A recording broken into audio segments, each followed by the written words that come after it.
반갑습니다. 여러분 프로토 교수입니다. 스포츠 모든 경기를 매일 분석 및 조합 픽 공유 중에 있습니다. 영상에 공개되지 않는 정보들로 정보방에 입장하시면 확인하실 수 있으니 참여를 희망하시는 분들은 영상 하단 고정 댓글 링크를 통해 아무 조건 없이 자유롭게 참여가 가능하니 많은 참여 부탁드리겠습니다. 첫 번째 경기는 웨넨글라트바흐 대 슈투트가르트 한번 살펴보겠습니다. 웨넨은 최근 3연패를 달리고 있습니다. 전력 누수가 상당하고 우니온과 프랑크푸르트 등 강팀들을 연달아 상대했다지만 하브리그 팀인 다름슈타트에게도 벌미를 잡히는 등 경기력 자체가 좋지 못한 것은 명백합니다. 최근 치른 5경기에서 모두 멀티 실점을 기록했으며 총 실점은 11골에 이르는 등 수비 문제가 두드러졌습니다. 전반적으로 압박을 강하게 거는 팀에게는 약한 모습을 보이는데 웨넨이 점유율을 바탕으로 빌드업을 중시하는 성향이다 보니 턴오버가 일어나게 되면 뒷공간을 많이 허용할 수밖에 없는 업죠. 슈투트가르트도 에너지 레벨이 상당히 좋다 보니 뒷공간을 기동력으로 공략하는 방식을 충분히 염두에 두어야 할 것입니다. 다만 올 시즌 홈에서 강세였다는 점은 긍정적이며 휘랑의 결정력도 이전 시즌보다는 다소 나아진 상태입니다. 슈투트가르트는 아우크스부르크를 잡아내면서 일단 강등권 탈출에는 성공했습니다. 이를 바탕으로 반등의 여지를 만들어 놓아야 하는데 단점은 홈 원정 스플릿이 상당히 심하다는 점이죠. 올 시즌도 원정에서는 아직 승리가 없고 이전 시즌에도 원정에서 1승밖에 거두지 못했는데 해당 단점을 극복하지 못하고 있습니다. 특히 원정에서는 전반부터 골을 내주고 시작하는 경우가 잦은데 선수들이 나이가 젊은 편이라 분위기에 휩쓸려 추가 실점을 내주는 경우가 상당히 많은 모습이죠. 다만 선수 간의 나이가 젊다는 점을 이용해 상대의 넓은 뒷공간을 공략하는 모습을 보여줄 수 있습니다. 이 방식으로 원정에서 바이에른 뮌헨에게 2대2 무승부를 거두는 등 팀의 에너지 레벨은 무시하기 어려운데 다만 팀 내 최다 득점자가 수비수인 은본파인 상황이라 공격진의 변화는 필요해 보입니다. 일단 웨넨이 올 시즌에는 상당히 홈에서 강세고 점유율을 높이면서 많은 공격 찬스를 잡는 데 큰 어려움이 없습니다. 슈투트가르트의 원정 실점 제어 능력이 전반적으로 좋지 못하다는 점도 웨넨의 우세를 점치기에 좋은 요소죠. 다만 웨넨의 최근 실점 제어 능력도 좋은 편이 아니고 슈투트가르트가 상대 뒷공간을 공략하면서 기동성을 발휘할 수 있는 상황이기에 웨넨의 승리와 오버를 픽하는 게 바람직해 보이는 매치입니다.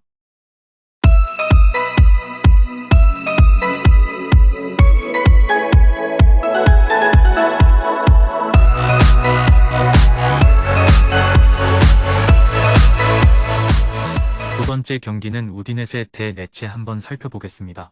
우디네세는 최근 5경기에서 승리가 없는 부진이 이어지고 있습니다. 초반에는 공격진의 활약으로 인해 상위권을 위협할 돌풍의 해고로 평가받았는데 최근에는 득점력이 상당히 떨어진 모습을 꽤 자주 보여주고 있습니다. 최근 5경기에서 5득점을 기록하고 있습니다. 표면상으로 괜찮지만 2 중 3골이 센터백인 페레즈가 기록한 것이라는 점에 주목할 필요가 있습니다. 물론 우디네세의 센터백이 공격에 가담하는 빈도를 늘리는 경우가 많다는 점은 감안해야 하나 공격진에서는 데올로페우 말고는 좋은 골 감각을 보여주고 있는 선수가 없죠. 다만 올 시즌 하위권 팀을 상대로는 강한 모습을 보여주었는데 중원에 3명을 두는 포메이션을 취하고 있기 때문에 상대의 공격을 삼선에서부터 방어하기 쉽고 점유율도 쉽게 가져올 수 있는 일석이조의 효과를 누리고 있습니다. 참고로 올 시즌 우디네세는 10위 이하의 팀을 상대로 4승 1무를 기록하고 있고 멀티 실점을 허용한 적은 없었습니다. 레체도 최근 5경기에서 승리를 거두지 못했는데 현재 아슬아슬한 강등권 싸움을 이어나가고 있습니다. 이후 일정도 아탈란타 삼프도리아 라치오이기 때문에 현재로서는 곧 강등권으로 추락할 확률이 높습니다. 현재 레체 입장에서는 우디네세와 비교했을 때 전력 차이가 상당한 상황이고 우디네세 특유의 공격적인 기조도 상당히 부담스럽습니다. 실제로 원정에서는 점유율 확보보다는 수비에 집중하면서 자연스럽게 공격 찬스도 줄어드는 모습이고 올 시즌 원정에서 치른 경기 중 절반을 무득점으로 마쳤습니다. 더불어 1대1 대응 능력에서 상위권 팀을 이겨내는 데는 역부족인 모습을 자주 노출했고 올 시즌 8위 이상의 팀을 상대로는 여지없이 실점을 기록하며 승리하지 못했습니다. 그래도 강력한 중앙 압박으로 로마와 인테르를 제외한 타 팀에게는 멀티 실점을 기록하지 않는 등 의외의 성과가 있었다 점은 의미가 있다고 보여집니다.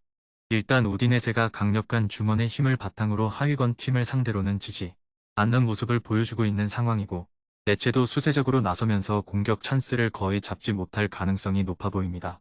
다만 레체가 수비 상황에서는 강력한 압박을 바탕으로 강팀들을 상대로 접전 상황은 많이 만든 바 있고 우디네세의 최근 전방 영향력도 데올로페오 정도를 제외하면 부족한 모습입니다. 우디네세의 승리를 예상하며 핸디슨까지 고려해도 괜찮은 매치업으로 보여집니다. 단 언더 오버는 심사숙고하여 픽하는 것이 바람직해 보입니다.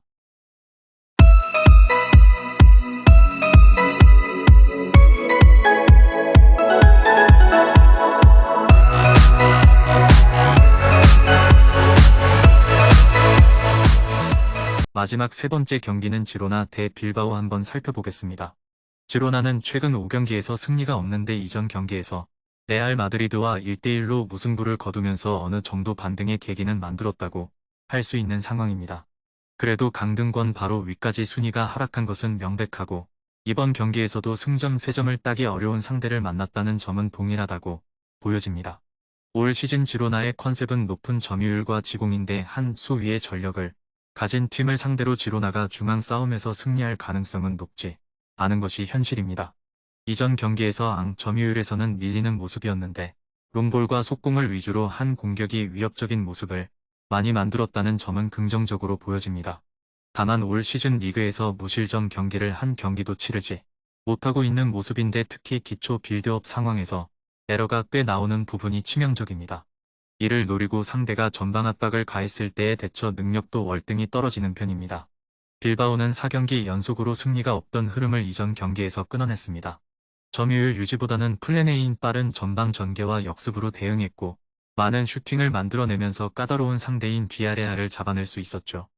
올 시즌 보여주고 있는 빌바오의 역습은 리그 최고로 평가받고 있습니다. 이냐키, 니코, 베렌게르로 이어진 스리톱이 다양한 루트로 침투하면서 선적이지만 위력적인 공격을 시도하는 경우가 잦고 무니아인도 특유의 탈압박을 바탕으로 역습 템포를 살려주는 역할을 해주고 있습니다.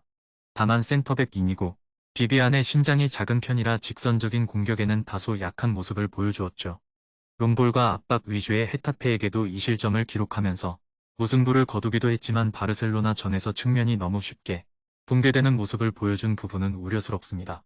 지로나의 팀 기조가 꽤 호전적이고 기초 빌드업에서 에러가 나오는 빈도가 꽤 작기 때문에 빌바오가 공격적인 찬스를 많이 잡아볼 수 있을 것입니다. 다만 빌바오도 다이렉트한 공격에 약하고 바르셀로나 전에서는 측면이 너무 쉽게 무너지는 장면이 많았던 건 인지해야 할 부분입니다. 그래도 빌바오의 올 시즌 역습은 리그에서도 상위권에 속하기 때문에 우려되는 수비 부분은 공격으로 커버할 가능성이 높아 보입니다. 지로나도 상위 전력인 레알 마드리드를 상대로는 롱볼로 위협적인 역습 찬스를 많이 만드는 모습으로 보아 오버로 접근하는 게 좋은 매치업으로 보여집니다.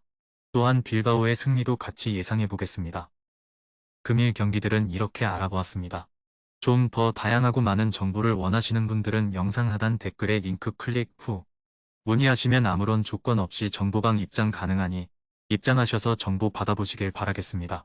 그리고 영상에서 리뷰하지 않은 디테일한 정보와 조합픽은 매일 교수 정보방에서 공유하고 있으니 꼭 참여해보시길 권장드리며 이번 영상은 여기까지 하겠습니다.